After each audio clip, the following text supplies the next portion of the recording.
Hello everyone. IPL के session में आप सबका हार्दिक स्वागत है। और ये पूरा जो इंटेंस प्रीमियर लीग है वहाँ पे हम यूपीएससी सीएससी आईएएस 2020-22 के लिए एक छोटा सा क्रैश कोर्स लेकर आए हैं। और आप सब जानते हैं this crash course has been started from 14 Feb. So आगे बढ़ते हैं। इसमें साइंस एंड टेक का पार्ट जो है वो मैं आपको करा रहा हूँ और this is the lesson number 16।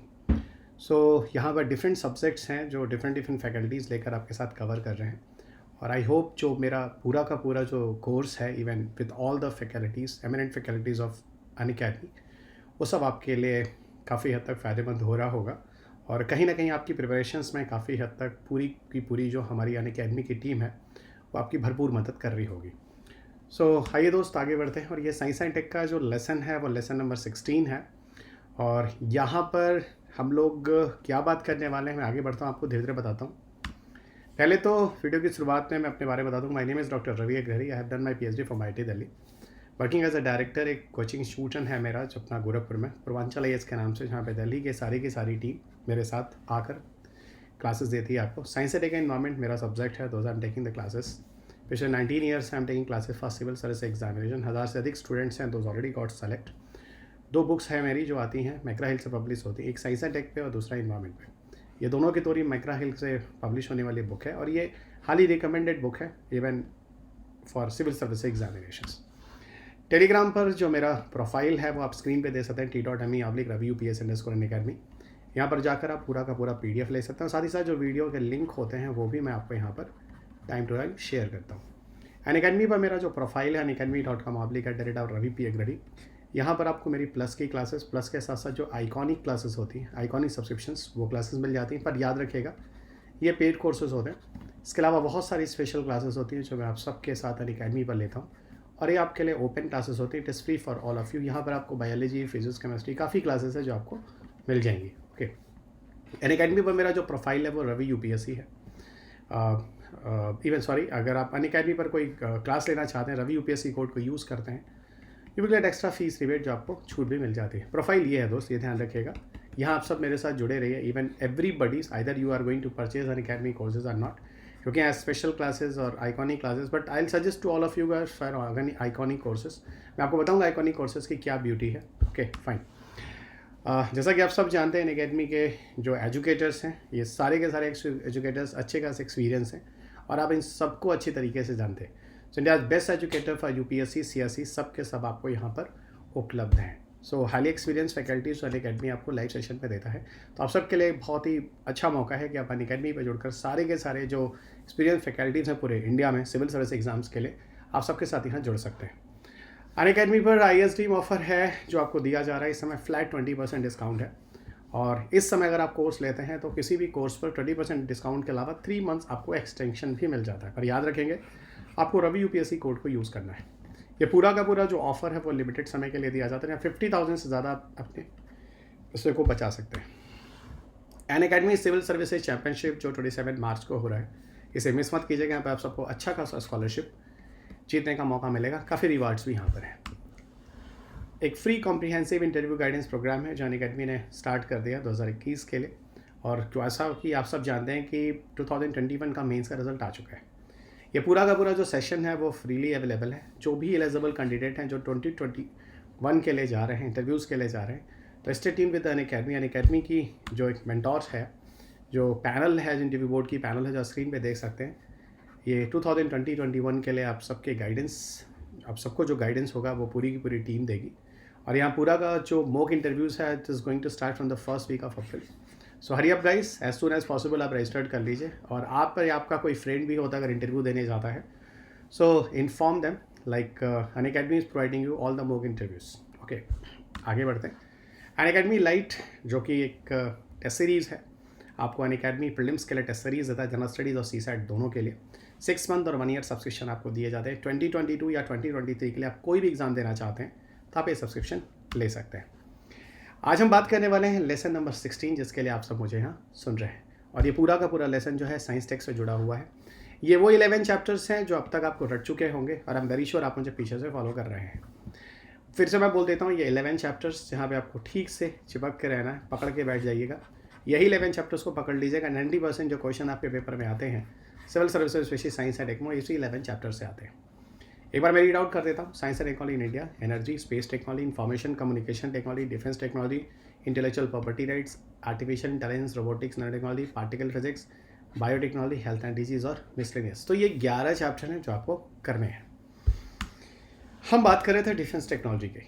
पिछले लेक्चर में हम लोगों ने डिफेंस टेक्नोलॉजी के बारे में बात किया था। डिफेंस टेक्नोलॉजी में अभी भी कुछ चीज़ें ऐसी हैं जो हमें जानना बाकी हैं। उन चीज़ों को हम यहाँ पर कवर करने की कोशिश करेंगे। सो आइए स्टार्ट करते हैं। सबसे पहले यहाँ पर हम बात करने वाले हैं न्यूक्लियर टेस्ट के बारे में। असल में इंडिया का न्यूक्लियर टेस्ट, उसकी प्लानिंग जो होती है 1946 के बाद से शुरू होती है।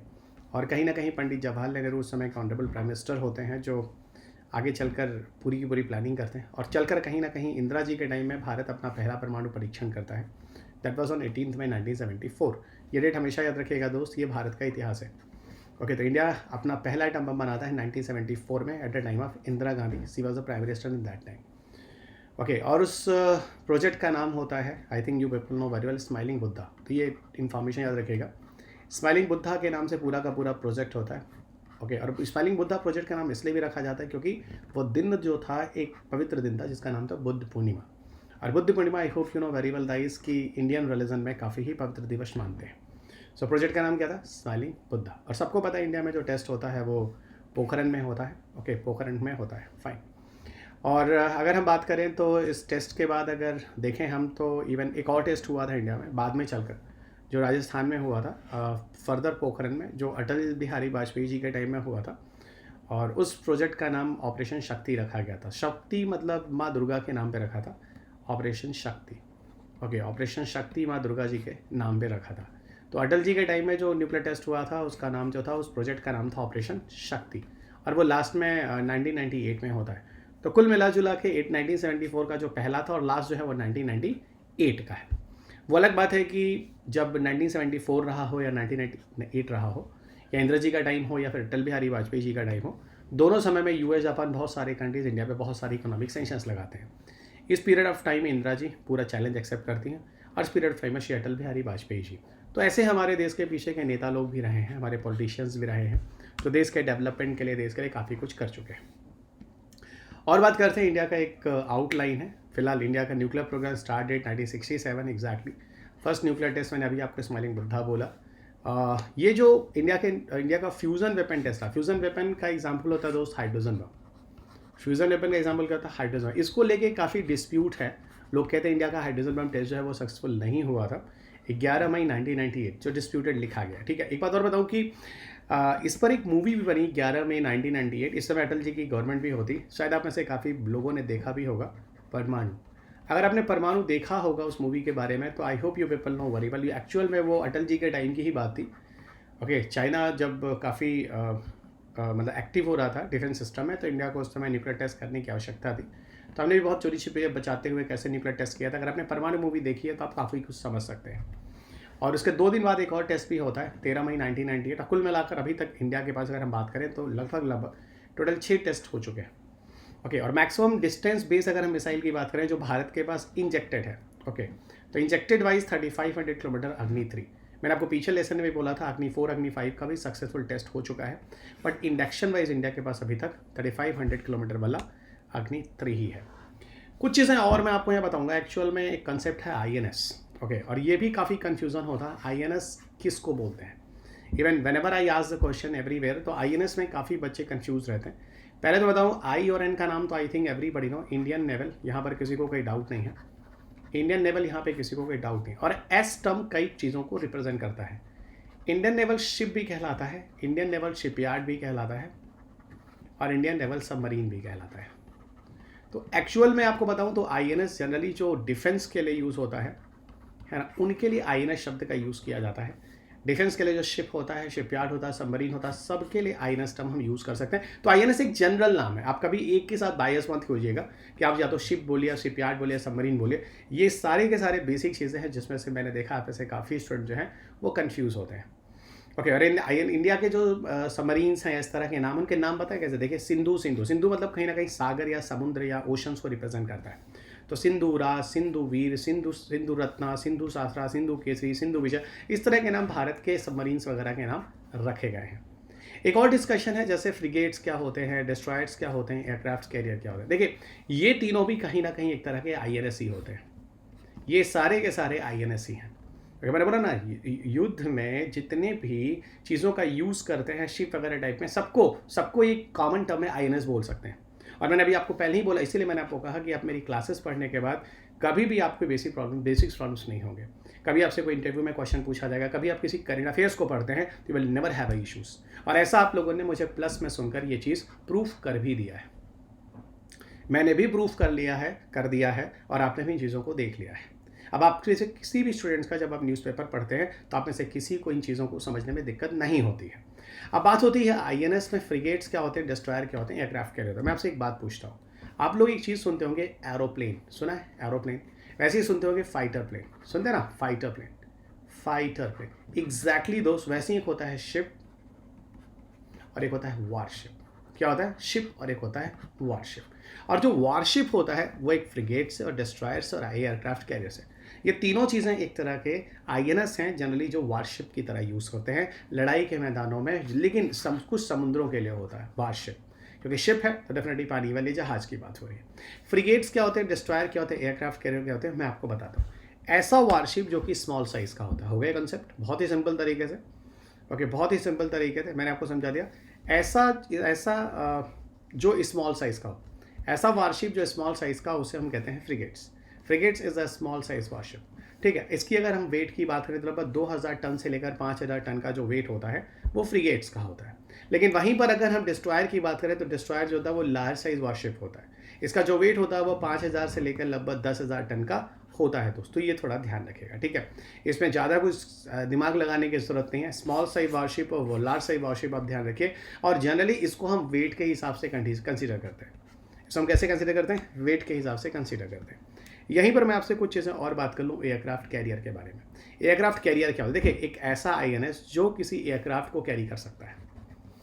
ओके, एक ऐसा एयरक्राफ्ट एक ऐसा सबमरीन्स या सबमरीन कह रहा हूँ, ऐसा एक ऐसा INS जो कि अपने ऊपर किसी रनवे की तरह हो सकता है, जिस पर कोई एरोप्लेन लैंडिंग हो रही हो, एरोप्लेन जिसका टेक ऑफ हो रहा हो, वो इसी के अंदर आएगा।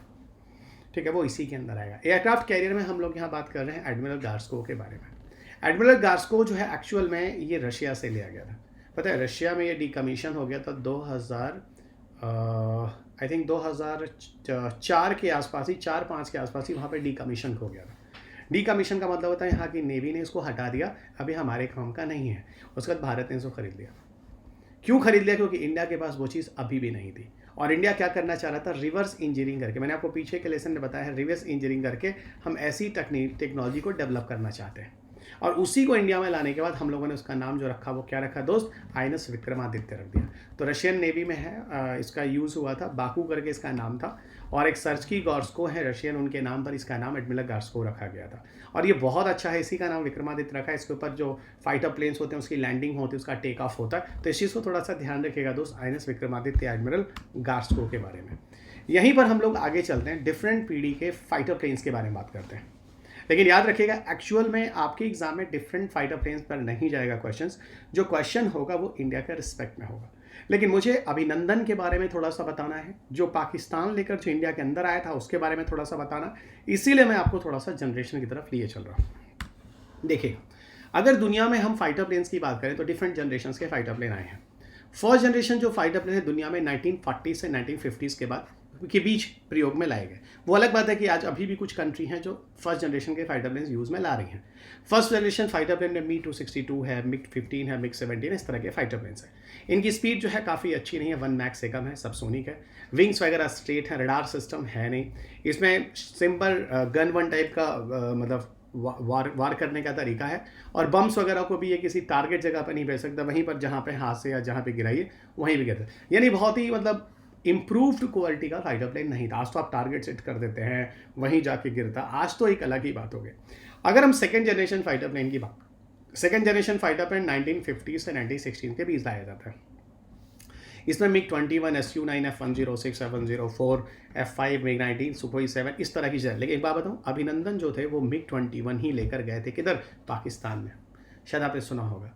और एक बात और बताता हूँ, यहाँ पर जो आप हैं, यहाँ पर जो आप देख रहे हैं, ये रडार सिस्टम से जुड़ा हुआ है। It is equip with the radar system. ठीक है, ये क्या है, ये सेकेंड जनरेशन, ये जो रडार सिस्टम से इक्विप्ड है, यहाँ एयर टू एयर मिसाइल को कैरी कर सकता है। ठीक है, जो हवा से हवा में मार कर सकती है। और एरोडायनेमिक इंजन है, तो आराम से ऊपर मतलब डिफरेंट तरह की एक्टिविटीज़ भी कर सकता है। ठीक है, हवा में कलई करना, इस तरह की एक्टिविटी करना। और एक बात बताऊँ, असल में जो फाइटर प्लेन्स होते हैं ना, वो जेट फाइटर्स इनटू 2 कैटेगरीज, एक जिनको कहते हैं इंटरसेप्टर्स की तरह, दूसरे तो फाइटर बम्बर्स की तरह। फाइटर बम्बर जो होते हैं, जो ऊपर से कहीं बम को किसी जगह पे गिराते हैं, और इंटरसेप्टर्स किसी कमिंग फाइटर प्लेन्स के अगेंस्ट में जिसको हम लेकर जाते हैं। अब आपको समझ में आ गया होगा MiG-21 अभिनंदन लेकर क्यों गए थे जब पाकिस्तान का कोई फाइटर प्लेन इंडिया की तरफ आ रहा था, जो कि इंटरसेप्टर वाला फाइटर प्लेन था। आई होप आप समझ गए होंगे। और जनरेशन बढ़ाने के पीछे एक्चुअल MiG-21 को मुझे समझाना था कि MiG-21 भारत जो आज भी प्रयोग में लाता है वो सेकेंड जनरेशन फाइटर प्लेन में है। और मैं आपको बता दूं, बहुत ही घटिया क्वालिटी का है।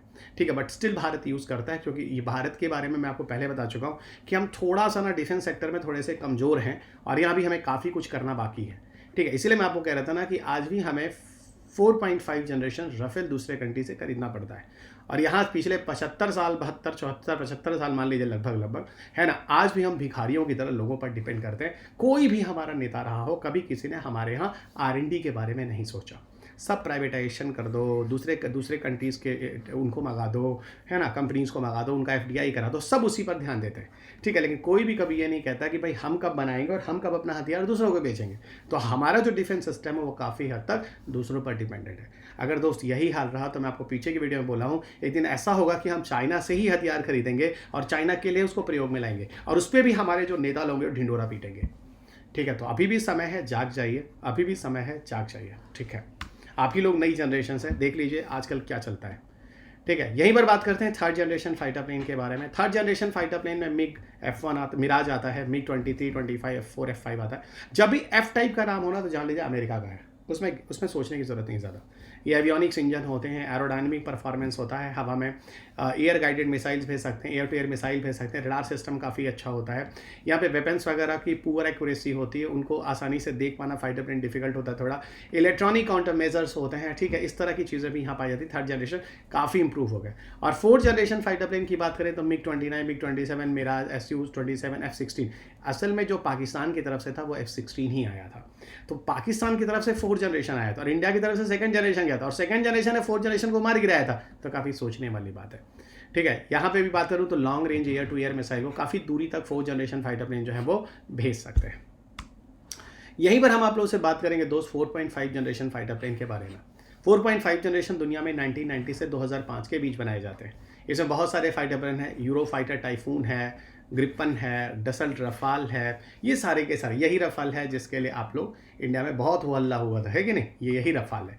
ठीक है, और आपको बता दूं इसमें एक्टिव इलेक्ट्रॉनिकली स्कैन अरे रडार सिस्टम भी पाया जाता है। और दूसरी एक बात बताऊं, यहाँ पर रडार एब्जॉर्बिंग मटेरियल होता है, जिसकी वजह से अगर 4.5 जनरेशन फाइटर प्लेन किसी कंट्री में या किसी एरिया में जाता है और अगर उसमें रडार एब्जॉर्बेंट मटेरियल है तो उसको रडार की इमेजेस के अंदर वो नहीं आएगा, रडार के रेंज के अंदर नहीं आएगा। तो इस तरह की चीज़ें काफ़ी खतरनाक हो सकती हैं। ठीक है, इस तरह की चीज़ें काफ़ी खतरनाक हो सकती हैं। और यहाँ पर ऐसा क्या है जो हम करने की कोशिश कर रहे हैं, तो स्टेल्थ टेक्नोलॉजी का यूज़ किया जा रहा है। स्टेल्थ टेक्नोलॉजी वही टेक्नोलॉजी, उसके बारे में हम आपको आगे बताएंगे, जहाँ पर किसी फाइटर प्लेन, किसी मिसाइल, इस तरह की चीज़ों को आइडेंटिफाई कर पाना काफ़ी मुश्किल होता है। फिफ्थ जनरेशन फाइटर प्लेन की बात करें तो यहाँ हम आपको बता दें भारत के पास आज तक नहीं है और भारत को अभी इसमें काफ़ी काम करना बाकी है। Most advance jet fighter plane है। 2015 के बाद से दुनिया में इस तरह के फाइटर प्लेन बनते हैं।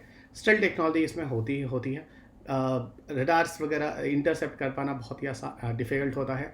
हाई परफॉर्मेंस एयर फ्रेम होता है, एवियोनिक फीचर्स होते हैं, हाईली इंटीग्रेटेड कंप्यूटर सिस्टम होता है। F-22 Raptor aircraft, F-35 lighting 2, Sukhoi पाक F-1, चैंगडू J-20, जियांगजान J-31। देखिए ये सब ना चाइना के पास है।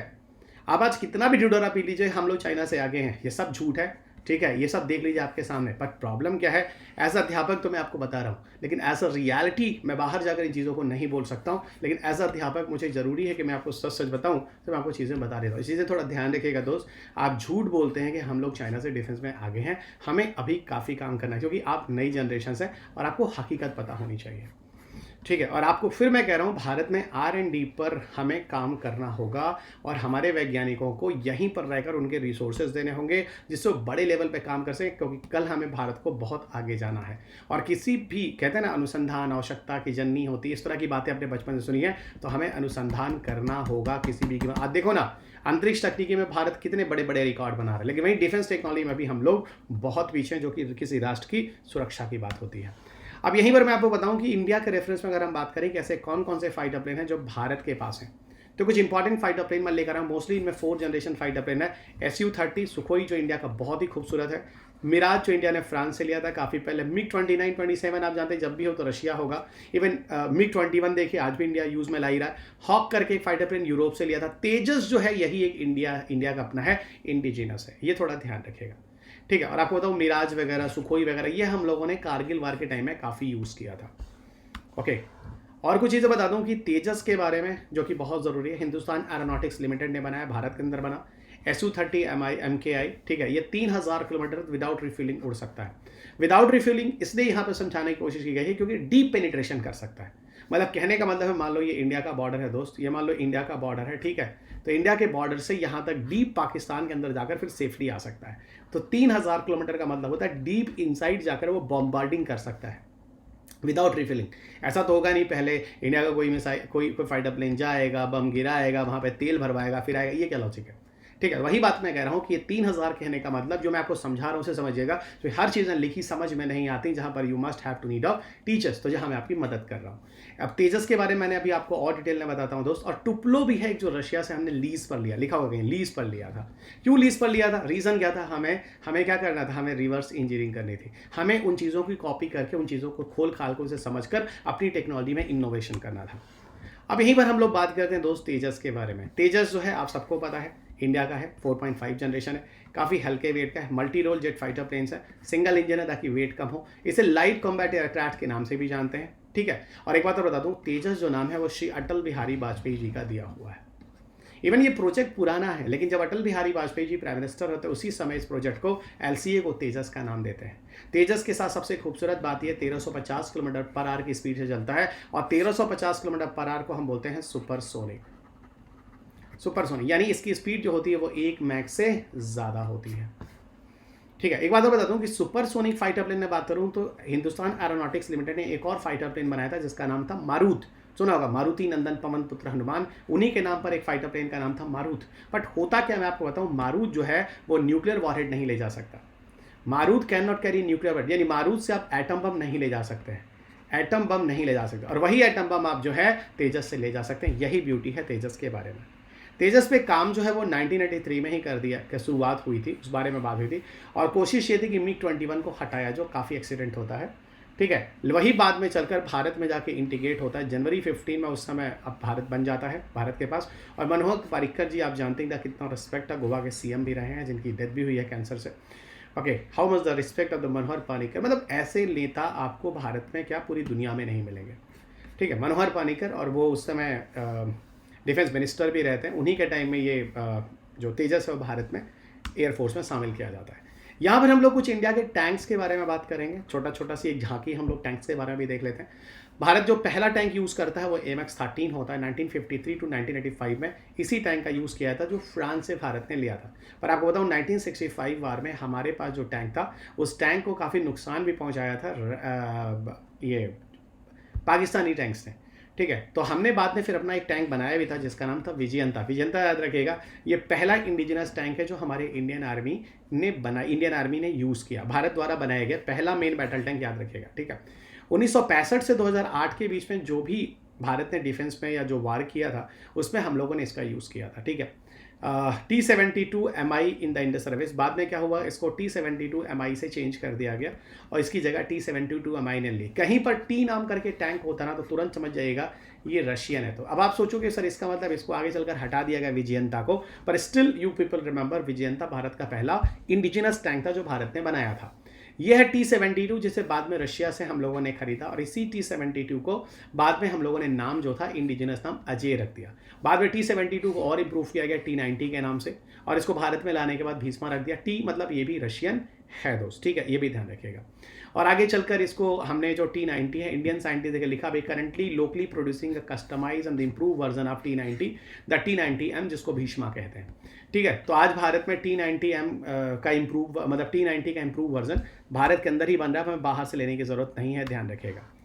ओके, एक बात और बता दूं कि NBTX वगैरह के बारे में तो ध्यान रखिएगा, यहाँ पर थोड़ा सा T90 को इम्प्रूव करके T90MI किया गया है, जिसको इंडिया में नाम करना रखा गया, ठीक है। और भारत ने अपना जो टैंक बनाया उसका नाम है अर्जुन। जो भारत का टैंक है वो आबादी करके एक सेंटर है जो कि DRDO का है, ठीक है, DRDO का, ये पुणे में है, इसी ने इंडिया का अर्जुन बनाया है, Arjun main battle tank of India, ठीक है। और अर्जुन के बारे में थोड़ा सा आपको यहाँ पे शॉर्ट में मैंने बता दूं कि अर्जुन जो है 3rd जनरेशन मेटल टैंक बोला जाता है, मल्टी फ्यूल डीजल इंजन, इसकी स्पीड 67 किलोमीटर पर आवर है। अर्जुन में भी MK1 है और MK2 है।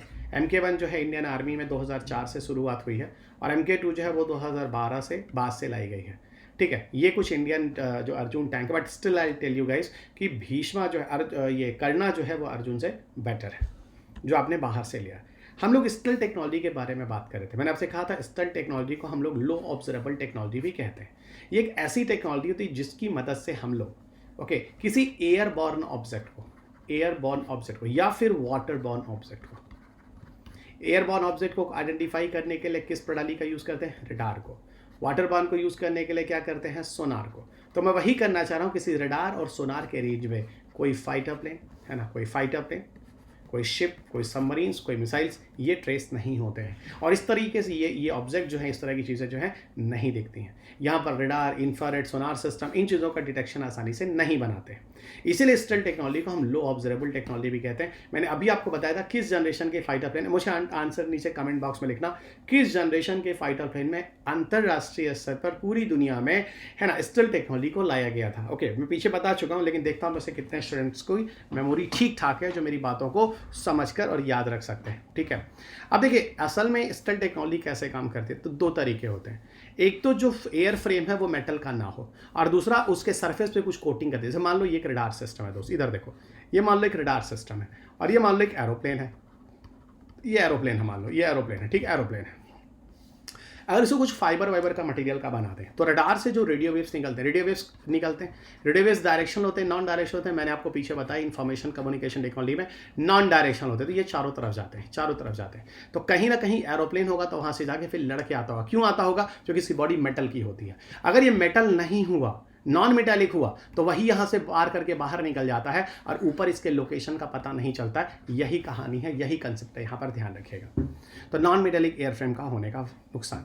दूसरा, रडार एब्जॉर्बिंग मटेरियल क्या होता है? अगर हम इसी एरोप्लेन पर चारों तरफ कुछ केमिकल कोटिंग कर दें, और ये केमिकल की कोटिंग क्या करेगा, इस जो वेव्स होता है उसको एब्जॉर्ब कर लेगा। फिर से मैं कह रहा हूँ, वेव्स को एब्जॉर्ब कर लेगा, वो रिफ्लेक्ट बैक नहीं हो पाएगा। स्टिल इसका आइडेंटिफिकेशन ऊपर हो पाना बहुत ही डिफिकल्ट होगा, ठीक है। और सुनिएगा, अगर हम वाटर ऑब्जेक्ट की बात करें, पानी के अंदर अगर हम किसी चीज़ का पता लगाना चाहते हैं, उसके लिए सोनार प्रणाली का यूज़ करते हैं। और सोनार प्रणाली में एक्चुअल में हम लोग अल्ट्रासोनिक साउंड वेव्स का यूज़ करते हैं।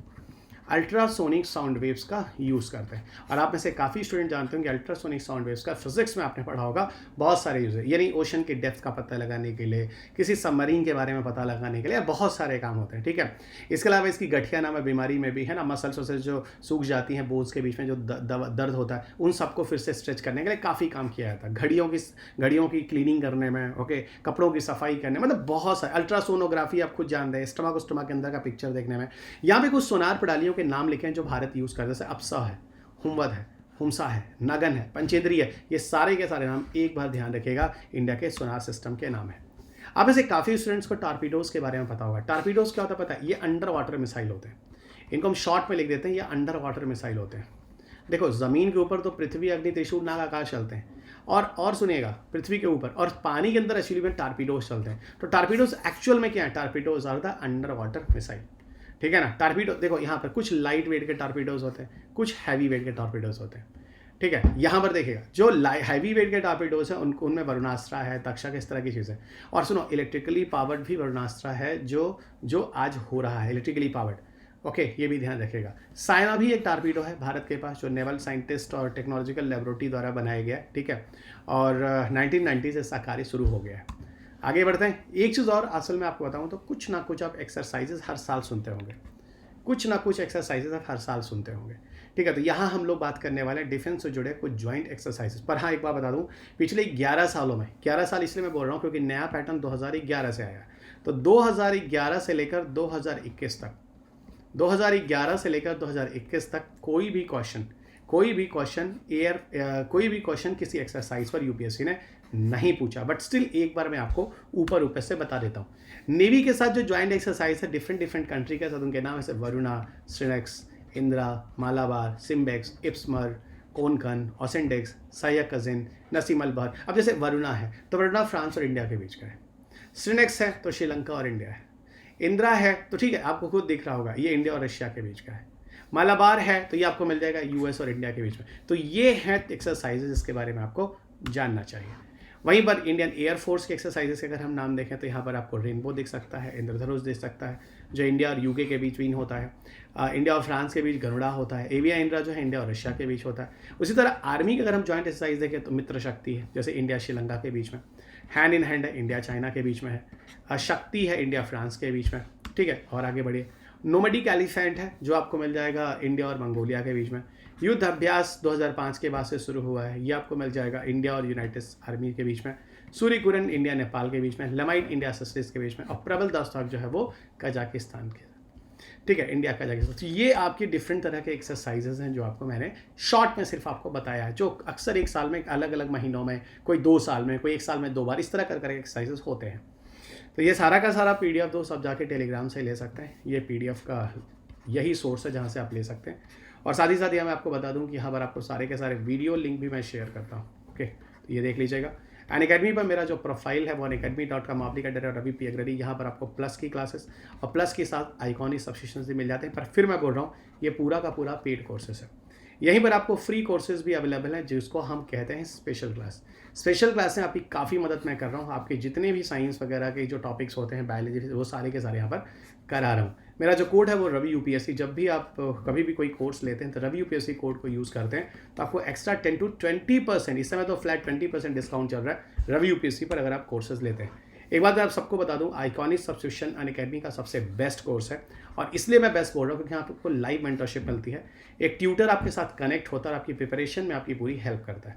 क्वेश्चन आंसर प्रैक्टिसेस भी आप कर सकते हैं यहाँ पर लाइव मेंटरशिप के साथ। आपके साथ लाइव क्लासेस होती हैं, स्टडी प्लानिंग भी होती है आपके साथ, और यहाँ पर ओपन हाउस के साथ आप एजुकेटर्स के साथ, मतलब हम जैसे जितने भी टीचर्स हैं आपको अगर उनके साथ जुड़ना चाहें तो आप उनसे भी जुड़ सकते हैं। आइकॉनिक सब्सक्रिप्शन में आपको अच्छा खासा फ़ायदा मिलता है। अनअकैडमी पर अगर आप जनरल स्टडीज़ का कोर्सेज लेते हैं, either you are taking the plus और आइकॉनिक, फिर मैं बोलूँगा iconic is the best one. अगर आप रवि यूपीएससी कोड मैंने आपको बोला तो you will get the 10% extra discount. Either you are using the general studies या फिर आप किसी भी ऑप्शनल कोर्स को यूज़ करते हैं, परचेज करते हैं। याद रखिएगा अनअकैडमी आपको 0% EMI यानी कह लीजिए लोन फैसिलिटी भी देता है। अगर किसी तरह की फाइनेंशियल प्रॉब्लम है तो ये आपके लिए एक अच्छा ऑप्शन है। अनअकैडमी से जुड़कर आप क्लासेस कर सकते हैं। अनअकैडमी स्टोर एक गुड न्यूज़ है फॉर ऑल ऑफ यू दोस्त, और आप सबके लिए अब अनअकैडमी का फिजिकल प्रेजेंस भी है, ओके। और मैं आज ही होकर अनअकैडमी स्टोर से आया हूँ, मैं आपको बता दूँ, और it's very good place for all of you. और अभी इंटरव्यू क्लासेस की प्रिपरेशन चल रही हैं और यहाँ पर मेरे भी फ्री टाइम में आप मेरे साथ मिलकर और मेरे साथ कोई भी डिस्कशन कर सकते हैं। एड्रेस आपके सामने है, old Rajendra Nagar near metro pillar 121 Delhi.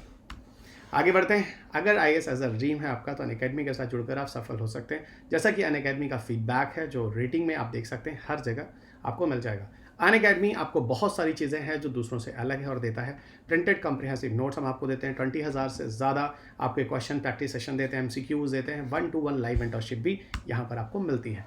Unacademy पर मेरी साइंस एंड टेक एनवायरमेंट की क्लासेस हो गई हैं, ओके। साइंस एंड टेक के एक सेशंस को कंप्लीट कर दिया गया है। एनवायरमेंट जो है वो अगला सेशन जो है वो रनिंग है, अभी चल रहा है। 2022 के लिए पूरे के पूरे कोर्सेज हैं। 2023 के जो कोर्सेज होंगे वो इसके बाद आपके फिर से किए जाएंगे। प्लस ये कोर्सेज चल रहे हैं रवि यूपीएससी कोड है और साइंस एंड टेक के लिए आप यहाँ पर टॉर्नामेंट के लिए ज्वाइन कर सकते हैं। यूपीएससी CSE का जो बैच है वो 23 मार्च से स्टार्ट हुआ है 2022 से 23 मार्च 2022 से स्टार्ट हुआ है। यहाँ पे आपको पूरी बुकलेट्स वगैरह दी जाती हैं। यहाँ 1 ईयर और 1 ईयर यानी बाइलिंगुअल और इंग्लिश मीडियम के बैचेस 2023 के लिए स्टार्ट हो चुके हैं। आप इनसे कोई भी इस कोर्सेज को ले सकता है। और अंत में चलते थे दोस्त, इस चैनल को सब्सक्राइब करना मत भूलेगा, इस वीडियो को लाइक और शेयर करना मत भूलेगा, और PDF को जाकर टेलीग्राम से ले लीजिए। So thank you everyone. अगले लेसन में आपके साथ फिर मुलाकात होगी। तब तक अपना ख्याल रखें, स्वस्थ रहें, खुश रहें, मस्त रहें। जय हिंद।